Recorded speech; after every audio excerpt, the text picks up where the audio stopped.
The phone call came on a Tuesday afternoon while I was reviewing quarterly reports in my cubicle. An unknown local number. Usually I let it go to voicemail, but something made me answer. Is this Amelia Chen? A gruff voice, carefully professional. Yes, who's calling? My name's Frank DeMarco. I own DeMarco's Pawn and Gold on Riverside. I believe I have something that belongs to you. A Rolex Submariner. My heart stopped. That's impossible. I have my father's watch right. I opened my desk drawer where I kept it during work hours. Empty. Ma'am? You still there? The watch, I whispered. It's gone. I was afraid of that. Look, can you come down to the shop? There's something you need to see, and I'd rather not discuss it over the phone. I left work immediately, my hands shaking as I drove. Dad's watch, the only thing he'd left specifically to me, had been in that drawer yesterday morning. I checked it like I did every day, running my fingers over the inscription on the back.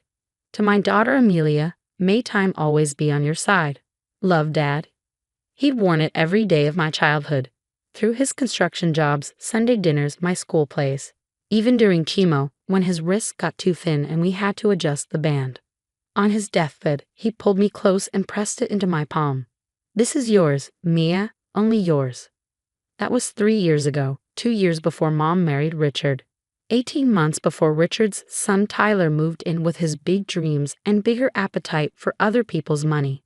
DeMarco's pawn shop was wedged between a nail salon and a check-cashing place, the kind of strip mall where desperation had a permanent address. Frank DeMarco looked exactly like a pawn shop owner should, thick neck, suspicious eyes, gold pinky ring. But his expression when he saw me was unexpectedly kind. You look like him, he said simply. Your dad. He used to come in here sometimes, back in the day. He did. Construction guys always need tools. He was one of the good ones, always paid back his loans, never tried to pull anything. Frank disappeared into the back, returning with a familiar leather box. This came in yesterday. Guy said it was his to sell, but when I opened it up for inspection, he set the box on the counter and opened it. There was Dad's watch, looking smaller than I remembered, more vulnerable. Normally, I don't question sellers too hard if the merchandise looks legitimate, Frank continued. But this watch, I knew your dad. Knew he'd never let this go. So I did some digging in our system. And your father pawned this watch exactly once, 15 years ago.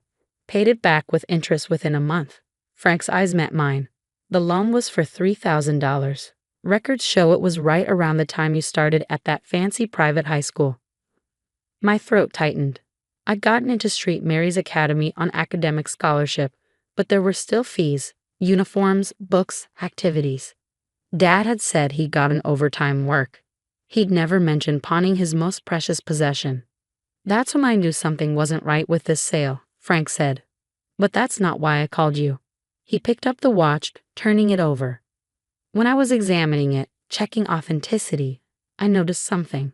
He pressed something on the side, and the back popped open in a way I'd never seen before. This isn't standard. Someone modified this watch to create a hidden compartment. Inside was a thin piece of paper, folded impossibly small. I haven't read it, Frank said. Figured if your dad hid it that carefully, it was meant for specific eyes. With trembling fingers, I unfolded the paper. Dad's handwriting, smaller than usual but unmistakably his.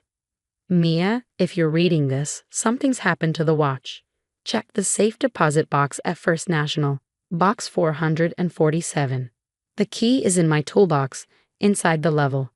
The watch is yours, but what's in that box is your future.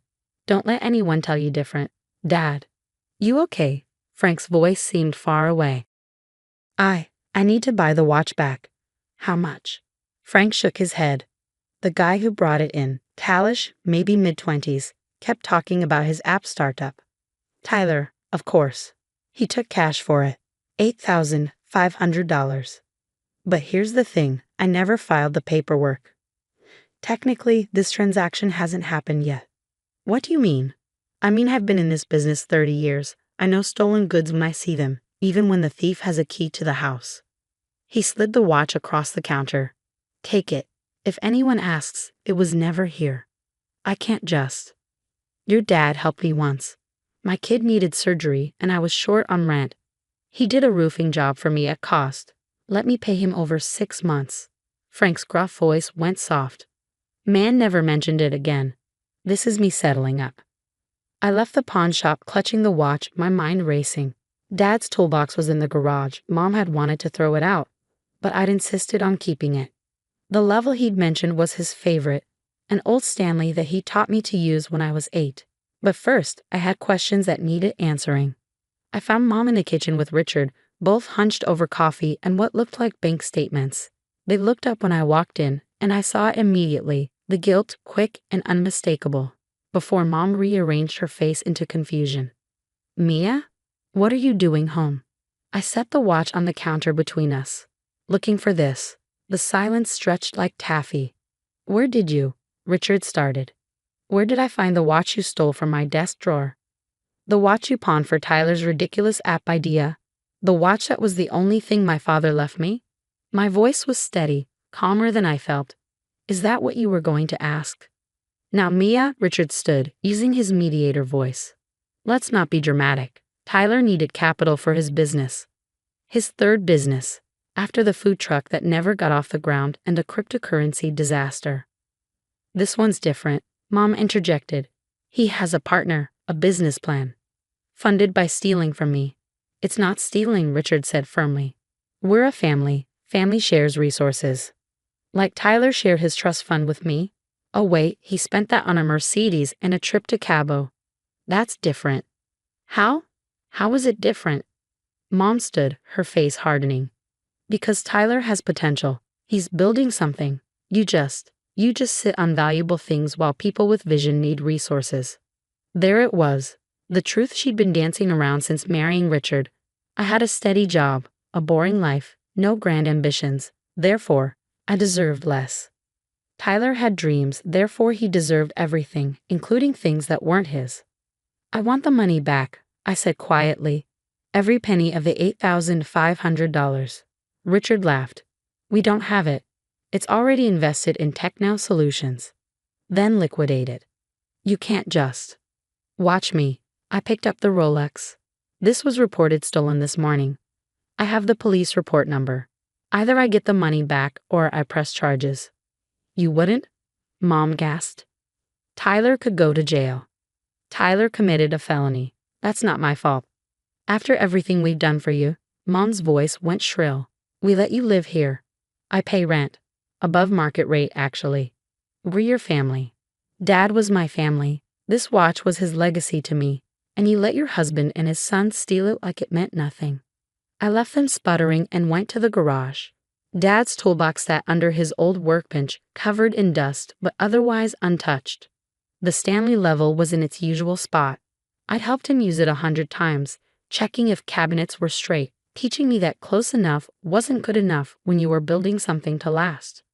Inside the level's bubble chamber, wrapped in plastic, was a small key. First National Bank was downtown, a building Dad had helped renovate back in the 90s. The safe deposit box required 2 keys, mine and the bank's. The manager, an older woman who remembered my father, didn't ask questions. Box 447 was larger than I'd expected. Inside were 3 things: a manila envelope, a leather journal, and another letter. I read the letter first. Mia, if you're reading this, then you found my little insurance policy. Your mother doesn't know about this box. Started it when you were born because I knew even then you were going to be special. The envelope has bonds. Bearer bonds from my father, worth about $100,000 now. Maybe more. The journal has all the details of the contracting business, client lists, contacts, outstanding invoices that were never collected. There's probably another $50,000 there if you want to pursue it. But here's what I really want you to know. I didn't leave you just a watch. I left you time. Time to choose your own path without worrying about money. Time to leave if you need to. Time to be yourself without apology. Your mother's a good woman, but she sees the world in terms of who deserves what based on who makes the most noise. You were always quiet, like me. That doesn't make you less deserving. It makes you observant, smart, careful. Use this wisely, and remember, the watch isn't just jewelry. It's a reminder that time is the only real currency we have. Don't let anyone steal yours. All my love. Dad. P.S. If that boyfriend of yours is still around, The one who borrowed money and never paid it back. Dump him. You deserve better. I laughed through my tears. Even the boyfriend line. Dad had been dead on about Marcus, who I'd dumped 6 months after Dad passed. The bonds were there, as promised. The journal was filled with Dad's meticulous records, including several big contractors who still owed him money. One name jumped out, Richardson Construction, which owed $15,000 for a job Dad completed a month before his diagnosis. They were still in business, still prominent. They'd probably hoped the debt died with him. They were wrong. I spent that evening at a hotel, making plans. The next morning, I hired a lawyer, Diane Vasquez, who specialized in estate recovery. She looked at Dad's journal and smiled like a shark. Your father kept impeccable records. This is all actionable. The bonds are clean, and these debts, they don't just disappear because someone dies. How long to recover it all? The bonds immediately. The debts? Give me 3 months. I gave her the retainer and drove back to Mom's house. I couldn't think of it as home anymore. They were in the living room with Tyler, who was gesticulating wildly about his app. Revolutionary integration of blockchain and social media. He stopped when he saw me. Amelia, he said with his practiced charm. Look about the watch. Save it. I turned to Mom and Richard. I'm moving out. Today. Don't be ridiculous, Mom started. Over a watch. Over a betrayal. Over you choosing them over me again and again. Over you letting them steal from me because you think I don't deserve what's mine. Where will you go? Richard asked, probably calculating if they could rent my room for more. That's not your concern anymore. Tyler stood. I'll pay you back when the app takes off. No, you'll pay me back now. $8,500, plus interest. My lawyer will be in touch. Lawyer? Mom went pale. Mia, you can't. I can. I am. Dad always said the best time to stand up for yourself is the moment you realize you're being stood on. I packed my things. Not much, really. Most of what mattered fit in 2 suitcases. The watch went back on my wrist where it belonged. As I loaded my car, Mom came out one last time. Your father would be ashamed, she said coldly, turning on family like this. I looked at her, really looked at her. Saw the woman who'd stood by while her new family dismantled my old one, piece by piece.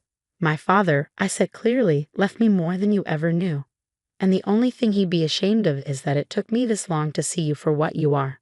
I drove away and didn't look back. The bonds cashed out at $127,000. They'd accrued more interest than Dad had calculated. Diane recovered $43,000 of the outstanding debts within 6 weeks. Richardson Construction paid in full to avoid a lawsuit that would have exposed their pattern of stiffing contractors. Tyler's app failed within 3 months. He'd blown through the watch money on office space and logo design, never actually building the product. Richard called asking if I could help out with a small loan. I hung up. Mom tried reaching out through relatives, painting me as the ungrateful daughter who abandoned family over material possessions. I sent them all the same response. A photo of the police report for the stolen watch, with Tyler's name highlighted. The call stopped. I used Dad's money to buy a small house in the neighborhood where he'd grown up. Nothing fancy, but solid, vivid bones, he would have said. I kept his toolbox in my garage, his level still in its place of honor.